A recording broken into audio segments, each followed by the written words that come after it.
मैं फारूक मंसूर मटके राष्ट्रवादी कांग्रेस पार्टी का ऑल इंडिया का राष्ट्रीय सचिव बनकर इस पद पर काम कर रहा हूं। मैं करीब करीब 30 सालों से राजकारण में काम कर रहा हूं। ये काम करते हुए मैंने कई सामाजिक, शैक्षणिक, राजकीय में कई कार्यक्रम में ले चुका हूं। सोलापुर से लेकर करीब करीब महाराष्ट्र के हर ज़िले में मेरा जाना हुआ है पार्टी के काम से। प्रभाग क्रमांक 20 से इस मरतबा मैं नगर सेवक इलेक्शन के लिए इच्छुक हूं। अगर पार्टी मुझे चांस देती है तो इंशाअल्लाह अज़ीज़ मैं पार्टी का तन मन धन से काम करके पूरा पैनल निवड़ कर लाने की मैं कोशिश कर रहा हूं। खासकर देखा जाए तो सर, आप एक टीचर हैं और कई संस्थाओं के आप चेयरमैन है, प्रमुख हैं। आप जैसे लोग राजकारण से दूर रहते हैं, लेकिन आप राजकारण में सक्रिय हैं और चुनाव लड़ने की तैयारी में है। क्या कुछ आह्वान करना चाहेंगे हमारे चैनल के माध्यम से? आपके चैनल के माध्यम से मैं यही बात तमाम पढ़े लिखे लोगों से मैं कहना चाहता हूं कि आपने देखा होगा कि कई क्षेत्र में हर चीज़ आदमी हमेशा हर चीज़ में एक पढ़ा लिखा हुआ, माना हुआ या तो एजुकेटेड आदमी ढूंढता है हर जगह। लेकिन एक पॉलिटिक्स एक ऐसी चीज़ है जहां पर हम ज़्यादा से ज़्यादा अंगूठा छाप लोगों को लेकर आते हैं। इसके लिए अगर समाज अगर पीछे है तो उसकी सब भी बड़ी वजह समाज के पढ़े लिखे लोग जो खामोश हैं, जो राजकारण में नहीं आना चाहते हैं। तो मैं आपके चैनल के इस माध्यम से उन लोगों को भी मैं आह्वान करूंगा, समाज को आज सिर्फ और सिर्फ पढ़े लिखे लोगों की सख्त जरूरत है। प्रभाग क्रमांक 20 के क्या मुद्दे हैं जो विकास होने अभी बाकी है? क्योंकि कई सालों से आप वहाँ के राजनीति को देखते आए हैं ग्राउंड जीरो से। आपने देखा होगा करीब करीब 25 साल से वहाँ पर कांग्रेस का नगर सेवक वहाँ पर काम कर रहे हैं। लेकिन आप गली से लेकर पूरे कुछे तक प्रभाग क्रमांक 20 में अगर आप फिरेंगे तो आपको कहीं भी विकास नाम का वी जिसको हम कहेंगे या तो वर्क जिसको हम कहेंगे, वो आपको बिल्कुल नहीं दिखेगा। वहाँ पर जो 25 साल 1992 को जब हदवाड़ हुई, जब से लेकर आज तक वही समस्याओं से पब्लिक जूझ रही है। लेकिन उनको आज तक पब्लिक ने 5-5 बार नगर सेवक बोलकर आपको निवड़ कर दिए उनको। लेकिन उन्होंने नगर सेवक बोलकर काम करने के बजाय उन्होंने रुग्ण सेवक नाम बोलकर काम किया।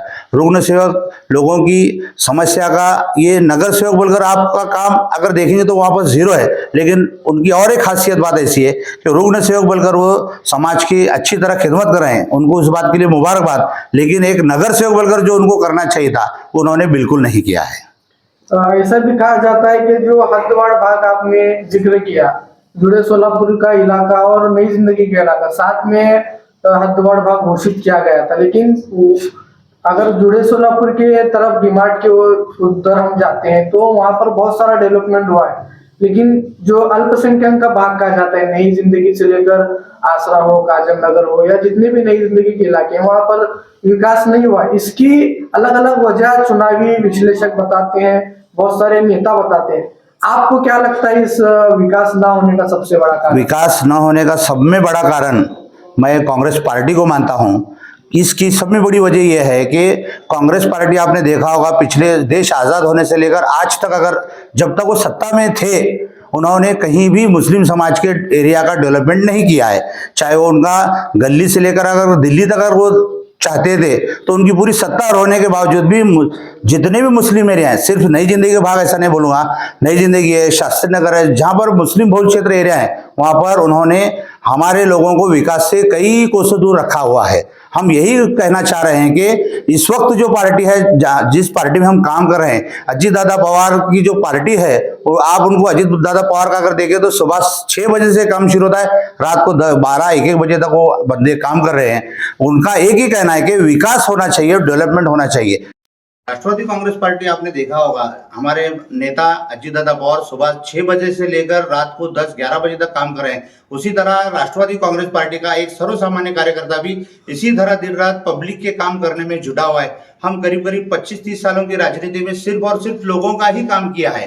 हम ये चाहते हैं, आप अगर देखेंगे आज की राजनीति और पुरानी राजनीति में फर्क ये हुआ है, अगर कोई मामूली एक छोटी सी गटर भी साफ करने लगा तो सामने ठहर कर फोटो डालता है। हमने आज तक कभी भी हमारे काम को दिखावे का रूप न देते हुए लोगों के सिर्फ काम करने के लिए महत्व दिया है। फोटो वीडियो शूटिंग के लिए हम कभी भी महत्व नहीं दिया है। 25 सालों से करीब करीब लोगों के हम काम करते आ रहे हैं और इंशाल्लाह आगे भी हम करते रहेंगे। जिस तरह से अजीत दादा पवार सर्वधर्म समभाव को लेकर जैसा चल रहे हैं, जात पात न देखते हुए सिर्फ डेवलपमेंट की जो राजनीति कर रहे हैं, हम सोलापुर की पब्लिक से यही आह्वान करते हैं कि आप भी हमारी राष्ट्रवादी कांग्रेस पार्टी को एक मौका दीजिए। इंशाल्लाह हम जिन्होंने 25 साल में जो काम नहीं किया है वो काम हम 5 सालों में खत्म कर कर दिखाएंगे इंशाल्लाह। जैसा कि सर आपने कहा कि अजीत दादा गढ़ की तरफ से आप इच्छुक उम्मीदवार हैं, वहाँ पर तौफीक शेख भी हैं जो माजी नगर सेवक हैं और अबू बकर सैयद का भी नाम सामने आ रहा है।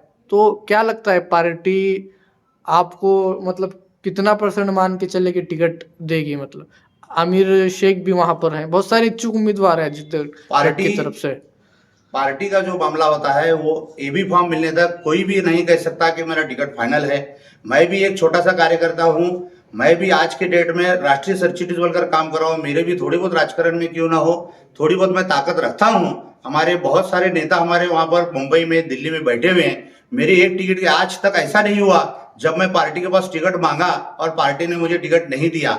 मैं आपको बताता चलूं, उम्र की मेरी 22 साल में मैंने पहली इलेक्शन लड़ी थी 2007 में, जिसकी पार्टी के हुआ उस वक्त भी कई रेस में लोग थे, लेकिन जब मैं 2007 में टिकट मांगा तो पहली यादी में मेरा नाम फाइनल हुआ और मुझे एबी फॉर्म दिया गया था।